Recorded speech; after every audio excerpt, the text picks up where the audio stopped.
The 2025 Colorado Rockies might go down as the worst team in MLB history, and the scary part is, they're making history in real time. In fact, it's gotten so bad you could argue the Rockies have invented a new sport, baseball, but only the other team is allowed to win. They're rocking a minus 328 run differential, a number so historically ugly it puts them shoulder to shoulder with the most infamous failures in Major League history. This isn't just losing baseball games anymore. This is free falling into the record books for all the wrong reasons. We're talking historic blowouts, losing streaks so long you'd think the players forgot which dugout was theirs, and yet Denver fans keep showing up. Coors Field is still packed like it's 2007 all over again. It makes you wonder, how does a team this bad still pull crowds, still inspire loyalty, and somehow still feel like the most bizarre spectacle in baseball? So, are the 2025 Rockies the worst team in MLB history, or the most entertaining disaster the sport has ever seen? Today, we're diving into all of it, the highs, the lows, the collapse, and why Denver refuses to give up on their team. But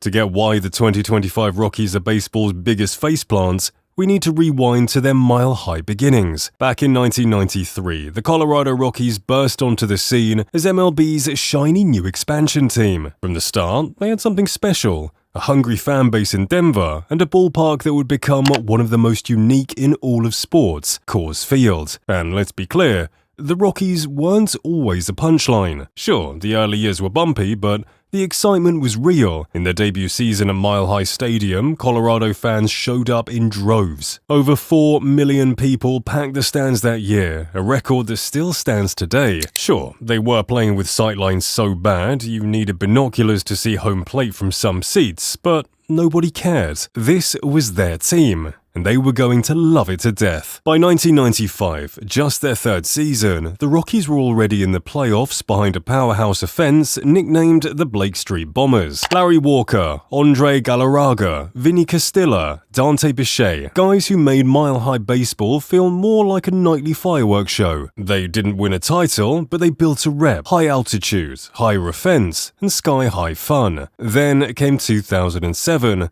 the Rockies' peak. Rocktober, a miracle run where they won 14 of their last 15, clinched the wild card in a tiebreaker, and surged to their first and only World Series appearance. They swept the Phillies, swept the Diamondbacks, then ran into Boston's buzzsaw and got swept themselves. But that run cemented forever in Rockies legend. Even beyond that magical run, this franchise had iconic moments. Larry Walker's MVP season, the Blake Street Bombers era with Dante Bichette crushing balls in the thin air, Nolan Arenado's wizardry at third base, Troy Tulowitzki turning double plays like poetry in motion. However, since then, it's been a mix of mediocrity, heartbreak, and missed opportunities. A playoff appearance here and there, but no real return to glory. Fast forward to 2025, the Rockies had fallen so far from those moments that even their most loyal fans are left asking, what the hell happened? But nothing proves just how far the Rockies have slipped from success and how bad the team has become as the numbers do. Remember when the 2023 Oakland A's were baseball's laughingstock, or when the 2024 White Sox made fans question their life choices? Well, congratulations to both teams. The 2025 Rockies just made you look like championship contenders. The Rockies are on pace for fewer than 50 wins. That's entering all-time worst territory. Their minus 328 run differential isn't just bad, it's catastrophic. The kind of bad that makes statisticians weep openly. To put this into perspective, the famous 1962 Mets, widely regarded as the worst team ever, finished at minus 331.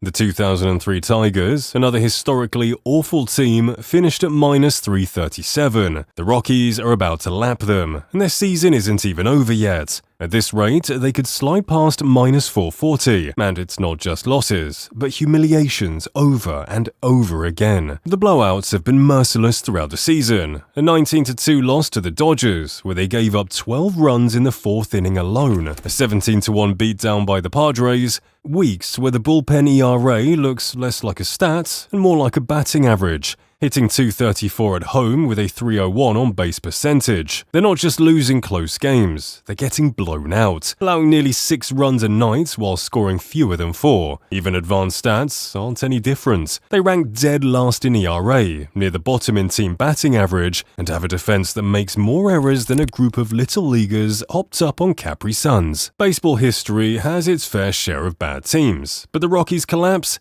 It feels total. The offense isn't carrying them. The pitching isn't keeping them close. The defense isn't saving them. Every department is failing at once. They're on pace for 118 losses, tying the post-1900 National League record.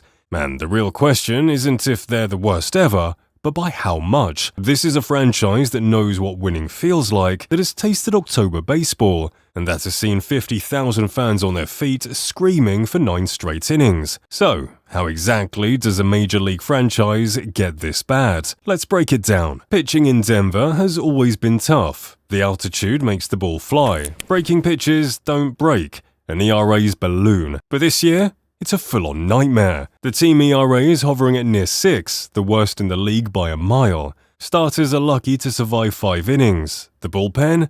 If the lead is under 6, fans assume it's already gone. Relievers with double-digit ERAs walk rates through the roof, and a rotation cobbled together from injured vets, failed prospects, and emergency call-ups. With no sight of an ace or a stopper, the situation has been completely awful. And it's not just the numbers. It's how they're failing. These aren't heartwarming 9th-inning losses. These are games where the Rockies are buried by the 2nd inning, and you're reaching for the remote before your nachos even hit the cheese. But surely, you're thinking, the bats can bail them out at Coors Field, right? You thought wrong. Historically, the Rockies could always count on their hitters to make up for pitching disasters. Coors Field is supposed to be a launching pad, a hitter's paradise where routine fly balls turn into souvenirs. But this year's lineup has somehow figured out how to make Coors Field play like a pitcher's park. Their best hitter is slashing at .267, .312, and .398, and that's with the Coors Field advantage. Anywhere else, those are bench player numbers. Their cleanup hitter has just 47 RBIs all year. Some nights, the entire team goes scoreless, like the time against Miami when they botched what should have been a routine double play.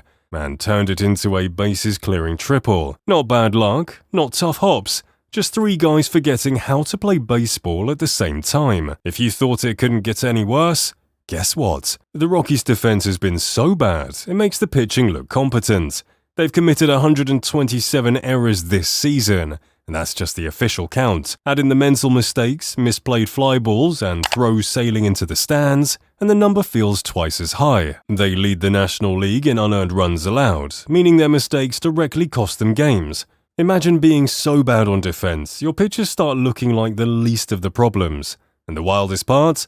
These aren't isolated mistakes, it's constant. Night after night, you can count on the Rockies finding a new way to shoot themselves in the foot. But on-field disasters are only part of the story. Off-field, things are even uglier. You can't talk about the collapse without looking upstairs. The Rockies' trade history over the last few years is a graveyard of wasted opportunities. Key veterans either walked for nothing or were traded for prospects who never panned out. It's not just bad luck. It's years of decision-making that looks, at times, like the front office was running a secret experiment. How bad can we make this roster before fans snap? Drafts have been underwhelming, analytics have been ignored, the farm system has been neglected. Add in injuries, starters and prospects alike sidelined for months, and there's simply no depth to recover. This isn't one bad season, it's years of poor planning finally boiling over into one historic disaster. And behind every collapse are the players. Real people whose careers are caught in the wreckage. Inside the clubhouse, frustration bleeds through. Some guys admit it's nearly impossible to stay positive when losses pile up this fast. Kyle Freeland spoke openly after a brutal loss to Detroit, showing just how worn down the team has become. Walker Monfort also acknowledged the team's frustration. Others try to stay positive, but the exhaustion shows. Interim manager Warren Schaefer was asked in June what the Rockies needed to improve.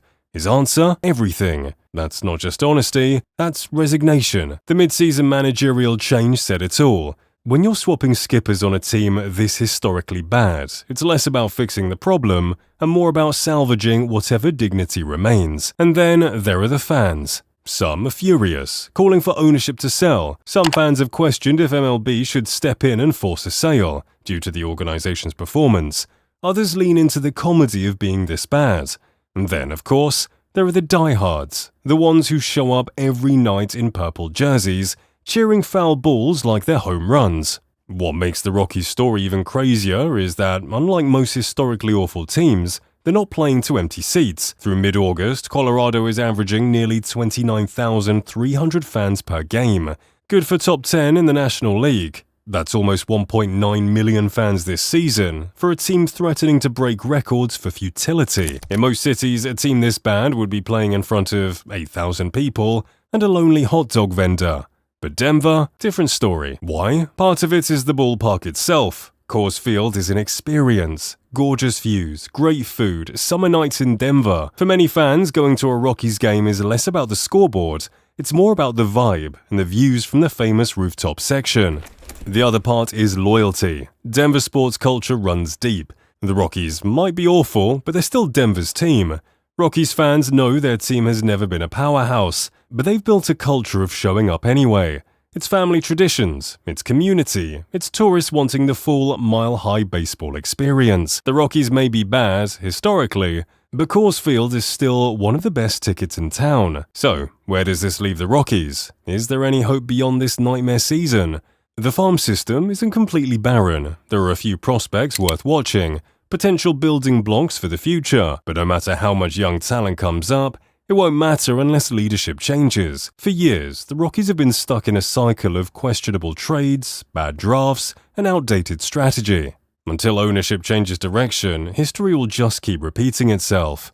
No wave of prospects can fix a franchise that refuses to evolve. Right now, that clarity is missing. So, are the 2025 Rockies the worst team in MLB history? Statistically, the answer is yes. But strangely, they're still captivating. Because in the middle of all this chaos, the city still cares. The fans still show up. The Rockies are still Denver's team. They will be remembered, not for titles, not for triumphs, but for becoming a spectacle unlike anything the sport has ever seen. From Rocktober to rock bottom, the 2025 Rockies are a story of what was, what is, and what might never be again. So, what's your take? Are they the worst team ever, or the most entertaining disaster we've ever seen? Drop your thoughts in the comments, and don't forget to like, share, and subscribe for more baseball stories.